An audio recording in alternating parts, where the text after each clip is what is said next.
Panda Farnana, the man who learned the language of the empire, and turned it against it. History loves loud revolutions. It forgets the quiet men who walked straight into the heart of empire, learned its secrets, and calmly asked questions so dangerous they echoed for decades. Panda Farnana was one of those men. Long before Congo had a flag, before independence speeches and televised handovers of power, Farnana had already done something the Belgian colonial system never intended. He mastered it, and exposed it from the inside. Before we dive into the main story, like and subscribe to our YouTube channel and click on the bell notification button for more interesting video like this.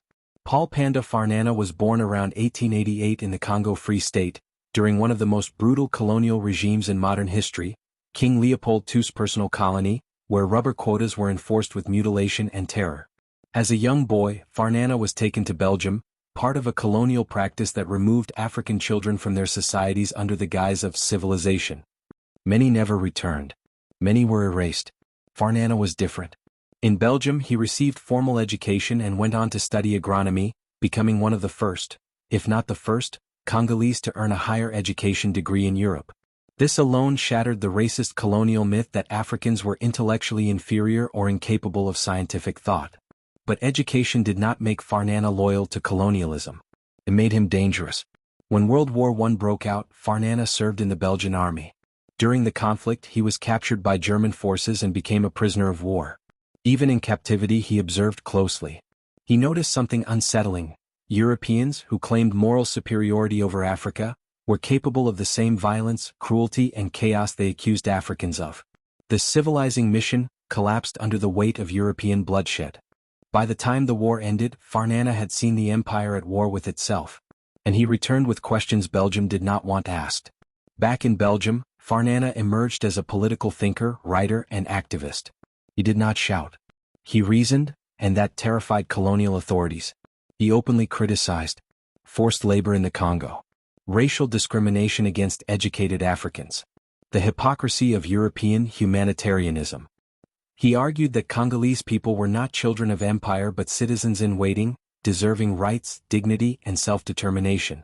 In 1919, Farnana participated in the first Pan-African Congress in Paris, alongside figures like W.E.B. Du Bois and Blaise Diagne. There, he represented Congolese voices on an international stage, one of the earliest Congolese to do so. That moment mattered. It meant Congo was no longer silent. Farnana helped found the Union Congolese, one of the first Congolese-led political and cultural organizations in Europe. Its goal was radical for the time, to prepare Congolese people intellectually and politically for a future beyond colonial rule. He believed education was not assimilation, it was liberation.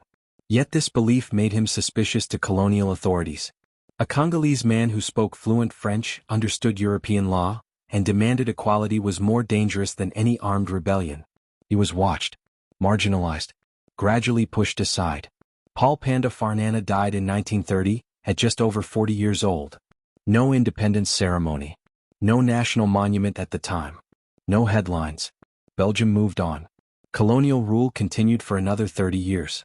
But the ideas Farnana planted, about dignity, rights, Pan-African unity, and intellectual resistance, did not die with him. They resurfaced in later Congolese nationalism, in Pan-African movements, and in the eventual struggle for independence in 1960.